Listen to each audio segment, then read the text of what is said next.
Hello and welcome. This is Radio Jordan 96.3 FM broadcasting from Amman.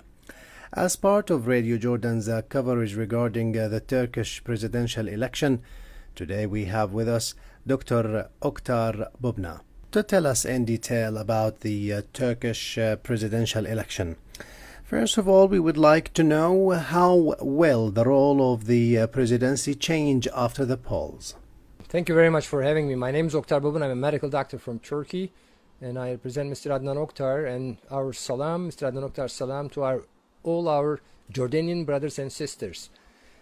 As you know, there are elections tomorrow, and these elections are particularly important because after tomorrow, completely new political system will be introduced to the country.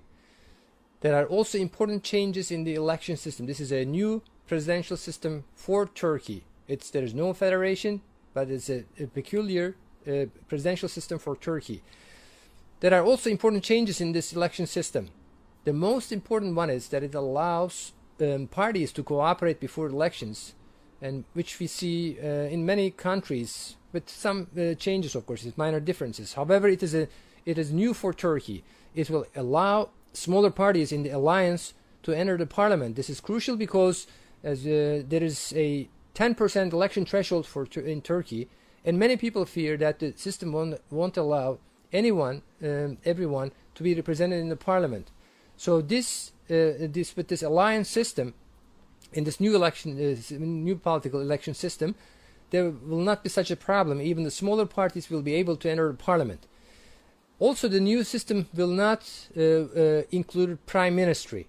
The president will appoint the council of ministers, including ministers and deputy ministers, and ministers will not be parliament members. They will be from outside of the parliament, and so they have to resign first. If they are a member of parliament, they have to resign first.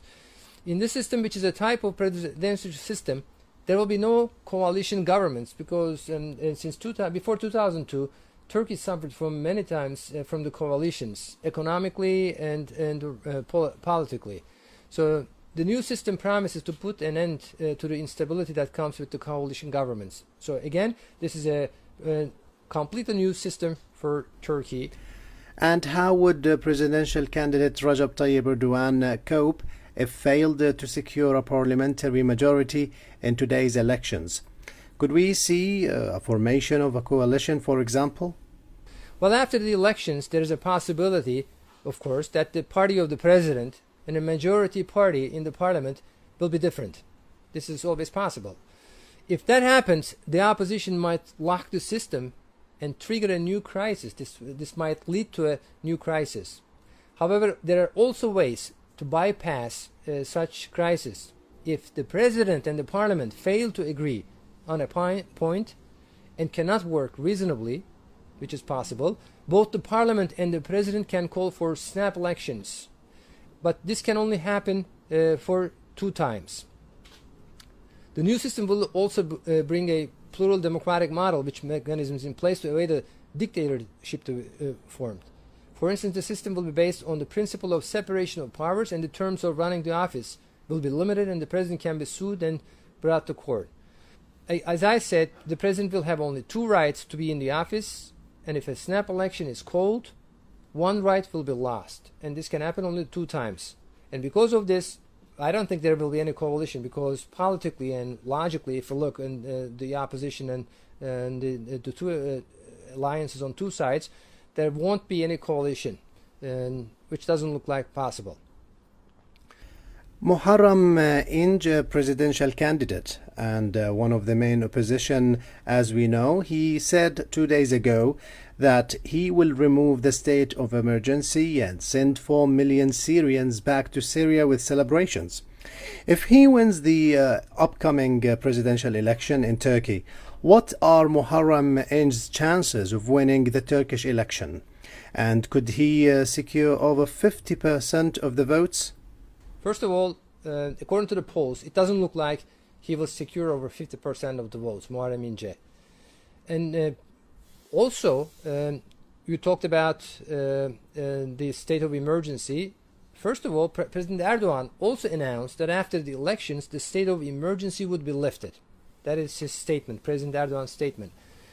The opposition also claims that many of the AK Party's projects are unnecessary, even wasteful. They claim that if they win the elections, they will either stop or even destroy those projects. But this generates, of course, reaction from the people. They should come up with new projects, but they say if they win, they will either stop or destroy those projects. And CHP candidate, Muharrem People's Public Party, Muharrem İnce, claims that if he wins the elections, he will not use the presidential palace, for example. He also doesn't approve of the new system and promises to go back to the parliamentary system if he is elected. Well, opposition parties, particularly CHP, object to the privatization of public institutions and promise to take measures to make distribution of income more equitable. But they also say, the opposition, that there will also be radical changes to Turkish foreign policy.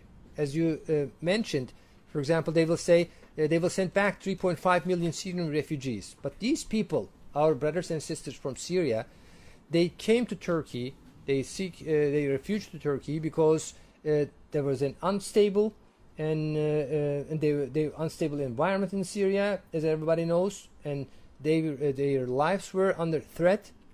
And not to be murdered, they came to Turkey. So how can we possibly send these people, innocent people, our brothers and sisters, back to Syria?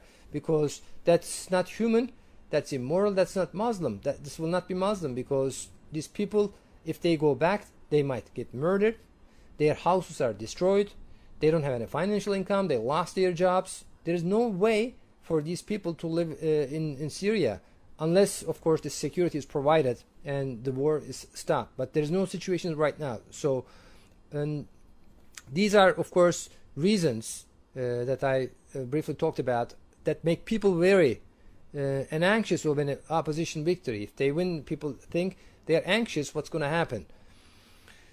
Well, even with such difficulties, Turkey is the most important democracy in the region. We are not an AKP fan. We are not a party fan. And but AKP, of course, we talk about Mr. Erdogan's party, and there's also Republican People's Party, and there are some other parties in the alliance, especially, and of course there's also Nationalist Movement Party and the Great Unity Party. So the Turkish if there will be an instability in Turkey after these elections, of course this will not be good for any country in the region. There is turmoil, there is problems, internal conflicts in the Middle East. Well, Turkey is the most important democracy in the region for sure. No matter what the outcome is, a stronger Turkey will be in the best interests of everyone. So it is necessary for everyone Turkey to be stable. Should Turkey's democracy and economy begin to fail, the troubles of the Middle East will definitely only get worse. For this reason, it is crucial that a strong Turkey is a result of this election. At the end of the interview, I would like to thank Dr. Oktar Babuna for his insights regarding the Turkish presidential election. Thank you so much, sir. And thank you very much for having me.